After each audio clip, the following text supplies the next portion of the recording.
ఒకసారి ఒక భక్తుడు ప్రార్థన చేసుకుంటుంటే దేవుడు మాట్లాడుతున్నాడు భక్తునితో. మాట్లాడుతున్నప్పుడు, ప్రభా నేను ఎక్కడికి వెళ్ళాలి, ఏ ప్రాంతానికి వెళ్ళాలి నేను సువార్తకు వాక్య పరిచయకు అంటే అక్కడ ఒక వాక్యం కనబడుతుంది, బైబిల్లో ఉన్నటువంటి కనబడుతుంది, సర్వ సృష్టికి వెళ్ళి నువ్వు సువార్తను ప్రకటించు. అర్థం కావట్లేదు, అదేంటి ప్రభా నన్ను సృష్టికి సువార్తను ప్రకటించమంటున్నావేంటి అంటే, నన్ను మనుషుల దగ్గర పంపించవచ్చు కదా, ఈ దేశం వెళ్ళు అని చెప్పచ్చు కదా, సృష్టికి సువార్తను ప్రకటించు అని దేవుడు చెప్తున్నాడేంటి అనుకున్నాడట. సరే దేవుని వాక్యం వచ్చింది కదా అని వెళ్ళి కొండల్లో వెళ్ళాడు, లోయలో వెళ్ళాడు. అక్కడ చెట్లు ఉన్నాయి, అక్కడ పక్షులు ఉన్నాయి, అక్కడ అనేకమైన జంతువులు ఉన్నాయి, అనేకమైనటువంటి విస్తారమైనటువంటి జల ప్రవాహాలు ఉన్నాయి.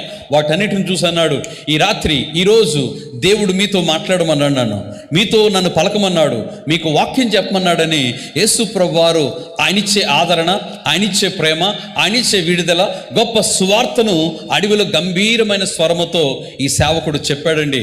పావుగంట చెప్పాడు, అరగంట చెప్పాడు, ముప్పావుగంట చెప్పాడు, గంట చెప్పాడు, ఇంక కలిసిపోయాడు. ఆమెనన్నాడు. అమ్మయ్య అనుకున్నాడు, ఈరోజు దేవుడు నాతో చెప్పిన పని అయిపోయింది, ఇంక ఇంటికి వెళ్ళిపోదామని వెళ్ళిపోతున్నప్పుడు వెనక నుంచి ఒక స్వరం వినబడుతుంది, అయ్యా అని ఒక స్వరం వినబడుతుంది. ఈ అడవిలో, ఈ కీకారణ్యంలో నన్నెవరు అయ్యాని పిలుస్తున్నారు అని ఏదో అలా వినబడి ఉంటుందిలే అనుకున్నాడు. రెండవసారి మళ్ళీ అయ్యా అని స్వరం వినబడుతుంది. ఏంటని ఆశ్చర్యంగా వెనక తిరిగి చూస్తే ఒక వ్యక్తి గబగబా వచ్చి అతని ముందు మోకరిల్లి పశ్చాత్తాపడుతూ కన్నీటితో ప్రార్థన చేస్తూ, అయ్యా నా కోసం ప్రార్థించండి, అయ్యా నా కోసం ప్రార్థించండి అని అడుగుతున్నాడు.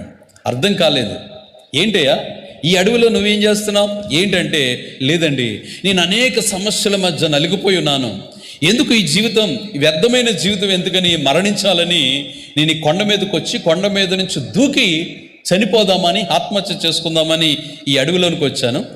దూకుతున్న సమయంలో ఒక వాయిస్ నాకు వినబడింది, ఇదే రక్షణ దినం, ఇదే అనుకూలమైన సమయం, ఎందుకు నీ విలువైన జీవితాన్ని పాడు చేసుకుంటున్నావు, ఎందుకు నీ విలువైన జీవితాన్ని పాడు చేసుకున్నావు అనే స్వరం నాకు వినబడుతుంటే ఆశ్చర్యం అనిపించింది. ఇదేంటి, నాతో ఎవరు మాట్లాడుతున్నారు, నా గురించి ఎవరు మాట్లాడుతున్నారు, ఈ అడవిలో నేను తప్ప ఎవరూ లేరే అని అనుకున్నప్పుడు మీరు చెప్పే ప్రతి మాట నేను దూకేద్దాము అనే ప్రదేశంలో అలాగ నిలబడి సుమారు మీరు చెప్పిన వాక్యం అంతా విన్నానండి.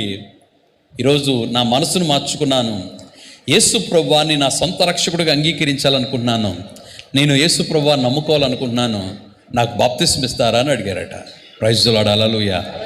అక్కడ ఒక జల ప్రవాహం ఉంది, అక్కడ ఆయనకి బాప్తిస్మం ఇచ్చి నడిపించినప్పుడు ఆ సేవకుడు అన్నాడట, అయ్యా ఇదేనా నీ వాక్యం, సర్వసృష్టికి సువార్తను ప్రకటించమని నాతో మాట్లాడావు కదా, నేను అనుకున్నాను ఏదో చెట్లకును లేకపోతే పక్షులకు నేను సువార్తను ప్రకటించడానికి నన్ను పంపించావు అనుకున్నావు, కానీ ఈ ఆత్మ కొరకు నన్ను పంపించావని నేను అనుకోలేదు.